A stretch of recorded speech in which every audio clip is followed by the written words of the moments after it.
सुस्वागतम सुस्वागतम.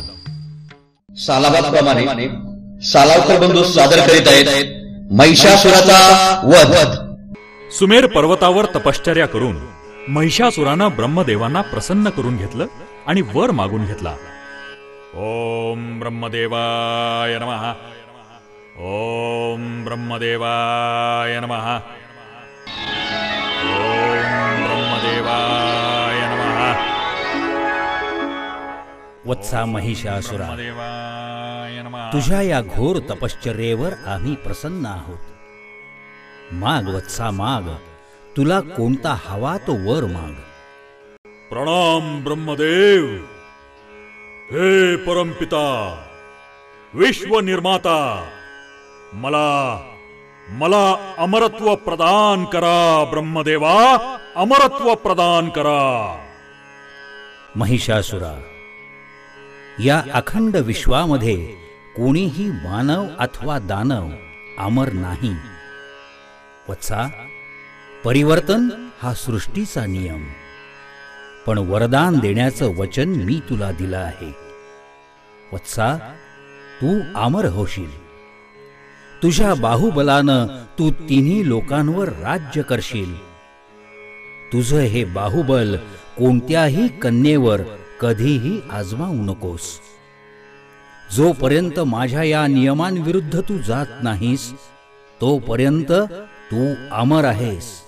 ब्रह्मदेवाच्या वरदानानं महिषासुराला आभाळ अगदी ठेंगणं झालं. त्यानं तिन्ही लोकांमध्ये हाहाकार माजवला. ऋषी मुनी मानव यांचा तो वाटेल तसा संहार करत सुटला. सगळे देवगण भयभीत झाले आणि मग हे सगळे देवगण त्रिशक्ती ब्रह्मा विष्णू महेश यांच्या चरणी शरण आले. नारायण नारायण.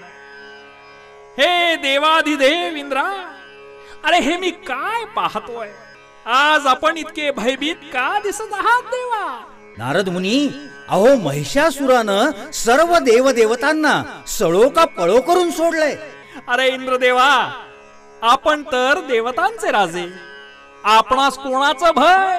नाही मुनिवर्य, नाही, तो अहंकार होईल. म्हणूनच आम्ही ब्रह्मा विष्णू महेशाच्या चरणी शरण आलो आहोत. हे ब्रह्मा विष्णू महेशा, कृपा करा, आम्हाला महिषासुराच्या अत्याचारापासून वाचवा. इंद्रदेव त्रिशक्ती ब्रह्मा विष्णू महेशाला शरण जाताच तिन्ही देवांच्या तेजानं प्रज्वलित झाली एक ज्वाला.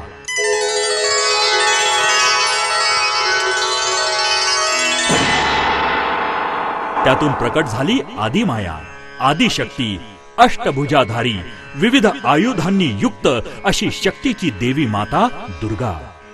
याच दुर्गा मातेनं रूप धारण केलं एका सुंदर कन्येचं. या सुंदर कन्येला पाहून महिषासूर मोहित झाला. अति सुंदर, अति सुंदर नारी, अत्यंत सुंदर नारी, अशी नारी मी अद्यापही पाहिलेली नाही. सावधान दुष्ट दुराचारी महिषासुरा, सावधान. मला स्पर्श करणं म्हणजे तू स्वतःचा सर्वनाश करून घेण्यासारखं आहे. मला ब्रह्मदेवाचं अमरत्व वरदान प्राप्त झालेलं आहे. ज्या ब्रह्मा विष्णू महेशांनी तुला वरदान दिलं त्यांचंच मी रूप आहे. मला शरण ये, नाहीतर तुझा सर्वनाश अटळ आहे. तू मला ललकारतेस? या महिषासुराला, जो या तिन्ही लोकांवर राज्य करतो त्याला?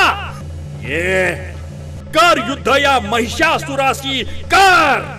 आदिमाया आदिशक्तीनं विराट रूप धारण केलं आणि या दोघांमध्ये तुंबळ युद्ध सुरू झालं.